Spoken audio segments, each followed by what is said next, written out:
नमस्कार, आप देख रहे हैं इंडिया लाइव टुडे 24 न्यूज। तो चलिए रुक करते हैं आज की प्रमुख और बड़ी खबर पर। चुनाव से पहले केजरीवाल की गिरफ्तारी पर आप की दलील खारिज, हाईकोर्ट से झटका लगने के बाद अब क्या? न्यायमूर्ति शर्मा ने केजरीवाल की गिरफ्तारी और उसके बाद रिमांड को बरकरार रखते हुए कहा कि ईडी पर्याप्त सामग्री, अनुमोदकों के बयान और आपके अपने उम्मीदवार के बयान पेश करने में सक्षम है कि केजरीवाल को गोवा चुनाव के लिए पैसे दिए गए थे।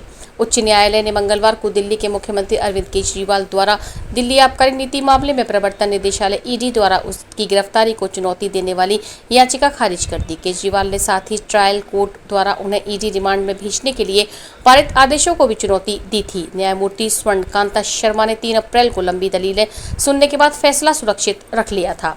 हाईकोर्ट ने केजरीवाल से उस वक्त को खारिज कर दिया था कि उनकी गिरफ्तारी लोकसभा चुनावों में पार्टी को नुकसान पहुंचाने के लिए की गई है और मामले में आरोपी से सरकारी गवाह बनने इलेक्टोरल बॉन्ड एक राजनीतिक पार्टी को दिए हैं। अदालत ने स्पष्ट किया है कि चुनाव लड़ने के लिए टिकट कौन देता है या चुनावी बांड कौन खरीदता है, यह अदालत की चिंता नहीं है। इतना ही नहीं, अदालत ने ईडी के उस तर्क को भी मान लिया है कि आम आदमी पार्टी एक कंपनी की तरह काम कर रही थी। अदालत ने इस मामले में धारा 70 PMLA की कठोरता आकर्षित होती है। हाईकोर्ट न्यायमूर्ति स्वर्णकांता ने फैसला में कहा है कि माना गया है कि इस मामले में धारा 70 PMLA की कठोरता आकर्षित होती है। धारा 70 कंपनियों द्वारा किए गए अपराधों को दंडित करती है। इसमें प्रावधान है कि जब कोई कंपनी PMLA का उल्लंघन करती है तो प्रत्येक व्यक्ति जो उल्लंघन के समय कंपनी के व्यवसाय से संचालन का प्रभारी था उसे दोषी माना जाएगा।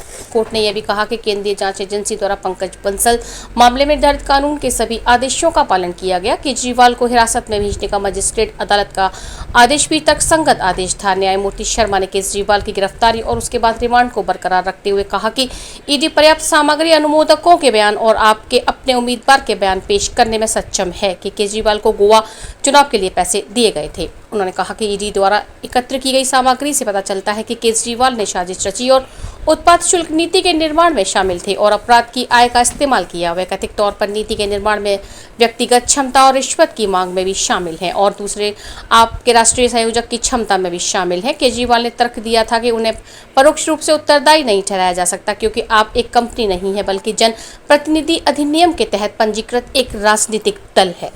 खबरों में अब तक के लिए बस इतना ही। फिर होगी आपसे मुलाकात ऐसी किसी बड़ी और खास खबर के साथ। तब तक के लिए नमस्कार और देखते रहिए इंडिया लाइव टुडे 24 न्यूज।